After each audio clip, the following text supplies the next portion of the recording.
Hello everyone and welcome back to our channel. यो चाहिँ मेरो बुढीको च्यानल हो तर आज चाहिँ म बुढीको च्यानललाई टेक ओभर गर्दै छु. आजको वेदर चाहिँ एकदम खत्तम छ भनौं है. बिहानदेखि पानी परिरहेछ एकदम इज रियली शिट वेदर के. इभन हाम्रो फ्रेन्ड्स चाहिँ हावाले भाल्न लागेको रहेछ है. सो आज चाहिँ कहीँ पनि जानु मन छैन. आज चाहिँ त्यही भएर घरमै अब इज नियरली लन्च टाइम 12:30 भइसकेको रहेछ. त्यही भएर हामी आज फेरि अलि ढिलो उठ्यौँ. त्यही भएर आज चाहिँ हामी तपाईहरुलाई हाम्रो लन्चमा के खाँदैछौँ भनेर देखाउन जाँदैछौँ. यो देखाउनु. हाम्रो लन्च मेन्यु चाहिँ छ एउटा पोर्क ससेज. यहाँ चाहिँ 8 पोर्क ससेज छ रहेछ, 8 वटा पिस. अनि यसलाई चाहिँ हामीले सिम्पली एयर फ्राईमा कुक गर्नेछौँ. And there you go guys. हाम्रो ससेज चाहिँ एकदम रेडी भएको छ है एकदम. अनि आजको हाम्रो मेन मेन्यु रहेको छ 2 टाइम स्पाइसी नूडल्स अनि सिन रामेन. यसलाई चाहिँ म एकदम स्पेशल तरिकाको दामी बनाउँछु. चट्टसँगले चाहिँ हामी यसलाई ढाक्दिन्छौँ 5 मिनटको लागि. या पर्फेक्ट यार. अब चाहिँ मास्टर सेफले, यो घरको मास्टर सेफ हो नि त म हैन. सो आज चाहिँ यो मास्टर सेफले चाहिँ यो नुडल्समा के इन्ग्रेडियन्ट्स हाल्छ भन्दाखेरि चाहिँ प्याज अनि क्याप्सिकम. सो मेरो कटिङ स्किल म देखाउँछु अब.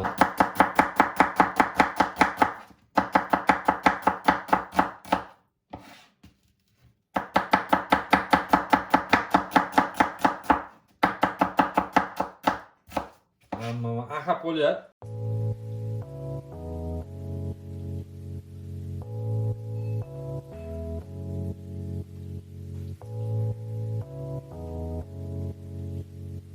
हालत प्याज काटेको हालत आँखा. Oh my God.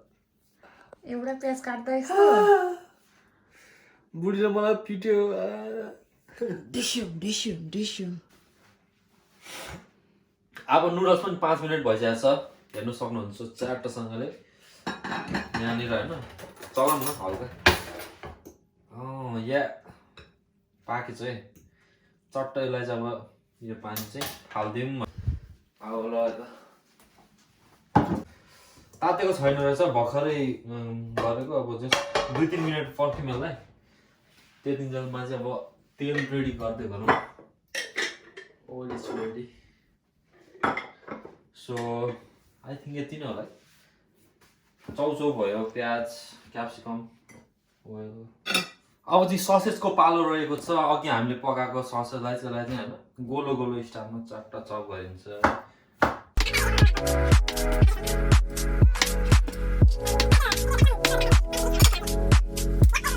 Yeah everything is ready. आत्ता यो पनि तातो. गल्ती भयो यार. 3 मिनट भएछ. अब चट्टसँगले तेल है लगाइन्छ. धेर त हाल्दिनँ नि है. चट्ट अब चाहिँ तेल तातिने पर्खाइमा. ओ एउटा इन्ग्रेडियन्ट्स छुट्यो जस्तो छ यार. Oyster sauce. I love oyster sauce. दामी लाग्छ ओइस्टर सस साइडमा. ओके अब चाहिँ तेल पनि तातिसके जस्तो छ. सो पकाउनु सुरु गरौँ न त.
अब चाहिँ हाम्रो लन्च रेडी भइसकेको छ दामी है स्टिल बाफ उडिरहेको छ तातो अब बुढीले रिभ्यू गर्छ मेरो लन्च चाहिँ होइन यसमा चाहिँ अझै राम्रो टेस्ट आउनुको लागि चाहिँ यो सिराची सस सिराची चिल्ली मेयो सस छ यसले चाहिँ झन् दामी हुन्छ सो लेट्स बिगिन बुढी सुरुमा ट्राई गर त कस्तो छ बुढाको हातको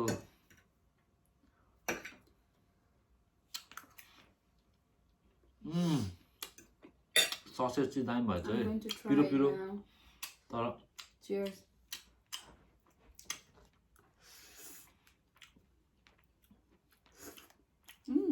कस्तो भयो इन्टु टुको पिरो छ बदाम कस्तो मिठो पनि छ I like it. यो सस हालेर खाउँ 10 मा कति रेटिङ दिन्छौ त अनि बुढाको कुकिङलाई For me 10 मा 10 किनभने मलाई नुडल्स बनाउनु मजा लाग्दैन गुड चपस्टिकले खानु पर्यो भने त नआउँछ आउँदैन के हो मलाई यो नजाउ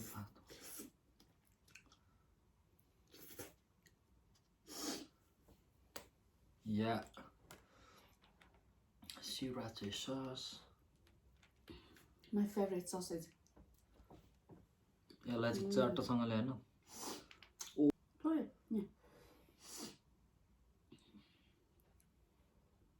के लगाएको हो के बुढा ल लगाऊ आफै त्यसो यो चाहिँ हाम्रो यस्तो भइ नै रहन्छ एकै ठाउँमा लाउने अनि लाने हो नि त के अनि एकै ठाउँमा हालेर त नि भरे त्यहाँबाट चोप्दै खान्छौ मोमो जस्तो इट्स नुडल्स कम on बुढा मास्टर शेफलाई सब थाहा छ यहाँ तर ल सुरु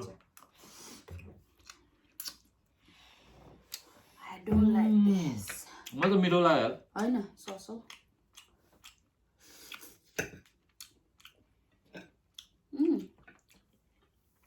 It goes well with this noodles. सबै नुडल्ससँग गर्दै जान्छ उसको चाहिँ फेभरेट हो क्या नुडल्स चाउमिन त यस्तो उमालेर फाल्न गरिदियो भने उता खान्छ अन्त गर्दै खान्छ गुड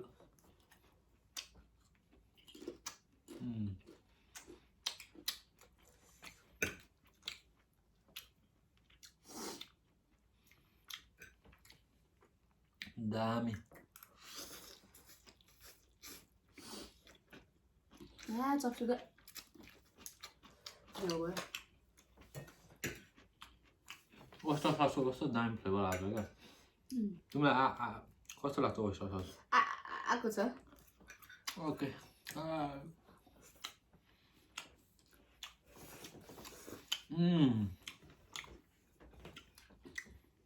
लुक्स गुड है ओ मेरो मेन इन्ग्रेडियन्ट्स के होला गेस Onion. कस्तो अनियन खराको onion. Fried onion Fried onion. त्यो चाहिँ एकदम बबाल हुन्छ वेट Every time किन्छ जेसँग खान्छ नुडल्ससँग दाल भातसँग and झोल momo how can I forget यार यो त मेन इन्ग्रेडियन्ट हो क्या ओहो यो त्यस्तो बवाल हुन्छ यार कसम बबाल So हुन्छ you say easily you can get it in Tesco?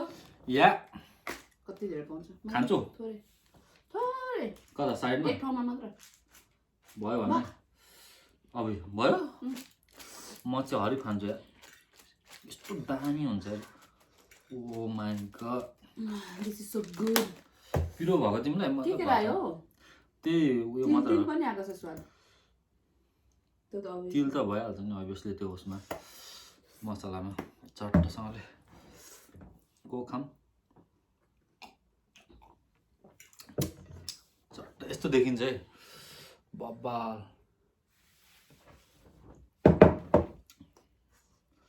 Oh, wow thumbnail video.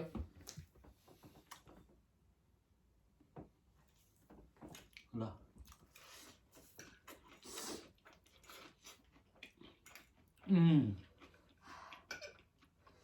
Competition त नगरौँ होला कलेज खाइसक्छ बस सो मिठो भएर बिस्तारै खाउँ मजा लिँदै खाने हो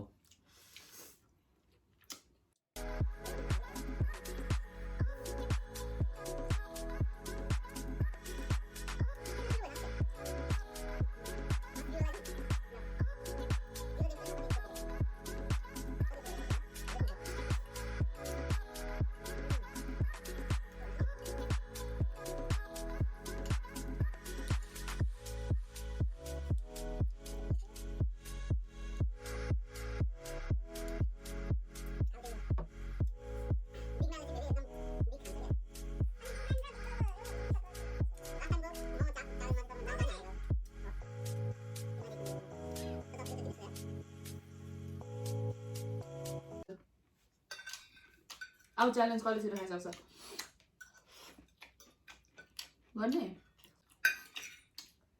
1 लेट मी फिनिश ल 1 2 3 गो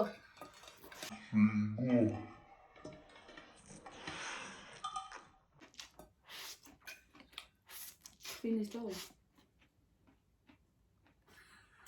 ओइ खाइसक्यो हुन्छ ओके निलो त्यो छैन त त्यो दिनु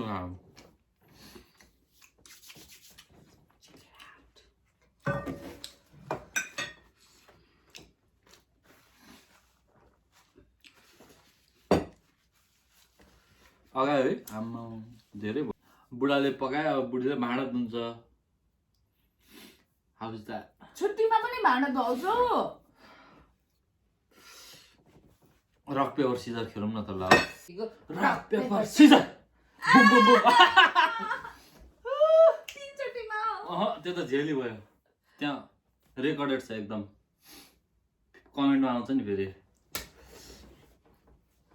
आओस् भन्न चाहन्छु नि अझ खेल्न सकिन्छ जाऊ चिटर कसरी चिटर हुँदैन सो अब भाँडा चाहिँ बुढीले माझ्छ भाँडा धुने सिङसम्म त लगिदेऊ न यार या अब चाहिँ लाइक उसले सोचेको मैले सोचे अनुसार चाहिँ will do more on food vlogs या food vlogs more challenges but I don't know what happens किनभने हामी पनि काममै बिजी हुन्छ समटाइम्स हामी आई डोन्ट नो फ्री टाइममा त जस के भन्छ त्यसलाई कमेन्टमा चाहिँ जस भन्नु न कस्तो खालको फुड च्यालेन्ज गर्नु भनेर होइन हेर्दा पनि हामी फुड च्यालेन्ज गर्ने मान्छे जस्तै छ ओ माय गॉड मान्छेहरू मोटाउनु नपाएर कस्तो के खाँदा मोटाउँदैन नगर न हामी त लकी पो त पानी खाँदा नि मोटाउने बुढाबुढी मोटामोटी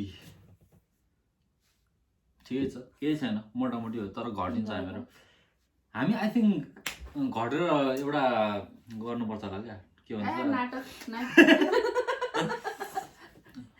ठिक छ छोडिदेऊ ल 1 वर्ष भइसक्यो तिमीले के गर्ने भनेको आया ल Thank you so much for watching until end and आज हामीले चाहिँ हाम्रो लन्च बनायो खायो एकदम साफ सो आजको he calls himself master chef आजको के भन्नुपर्छ बुढालाई बुढा हैन के भन्नुपर्छ तपाईँ त लन्च दिएर बनाउन खाए पछाडि